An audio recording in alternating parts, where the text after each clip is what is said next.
We are continuing our Mental Health Matters series. Every Thursday this month, we are sharing stories about the importance of focusing on mental health. Today, we are talking about the importance of supporting loved ones who may be struggling. ABC 6 News anchor Jesse Klinger shares the impact your support can have on someone and how loved ones can get support themselves. If someone you know and love is struggling with their mental health, it can be scary. You worry you might say the wrong thing. But if you want to help and support someone, you may need to seek help for yourself first. We're social creatures. We want relationships. It is very important that we provide that support and show that unconditional love. For those who don't have a personal experience with mental health, taking the first step in supporting a loved one can be daunting. And while you may have a lot of questions, the first thing you should do is simply listen. When someone talks to us about what's going on with them in their life, they aren't always seeking feedback. What I have found is seldomly do people want feedback, is they actually just want somebody to hear them out. And that's one of the easiest things we can do to support someone. Nick Kylan learned listening was the best way to support his daughter, who struggles with depression.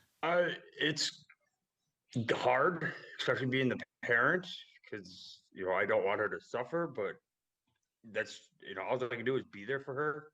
But what about when you don't understand what someone is struggling with? Melissa Lee says it took 4 years for her daughter, Ireland, to get diagnosed with schizophrenia. Melissa describes those years as scary and wondered how she could help her daughter, even when neither of them knew what was wrong at the time. What was it like not knowing what your kid was going through? Well, it was really scary, and on top of it, I was in a marriage where my husband didn't believe in mental health. Fighting for your child is like pulling teeth. It's really nice to have a parent who supports you along your mental health journey, especially if you're struggling with something.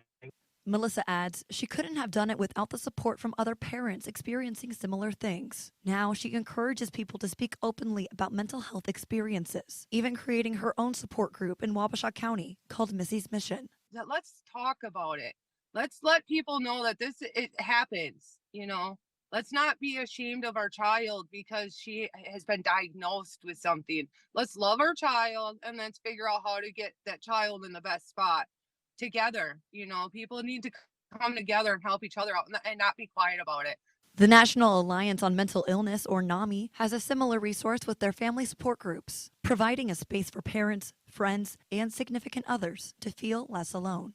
Family members really need a place to come where they can share their experiences and gain hope for the future. They feel seen and heard. Suddenly they realize they're not alone. There are so many other families who have been through virtually identical situations or different situations, and they can share what they need to share so that they can better learn how to support their loved one and how to take care of themselves. It's very reassuring and very helpful. If you're supporting a loved one struggling with their mental health, remember, it's okay to ask for help. Easiest thing we can do is just ask. Ask what that person needs from us. How can we support them? Is it just listening? Is it helping them explore resources? And regardless of what they want, trying to walk alongside them, right? That way they don't feel so alone in their journey. Remember, if you or someone you know is experiencing a mental health crisis, call or text 988. That's a mental health lifeline, staffed with people who can help 24/7. In studio, Jesse Klinger, ABC 6 News.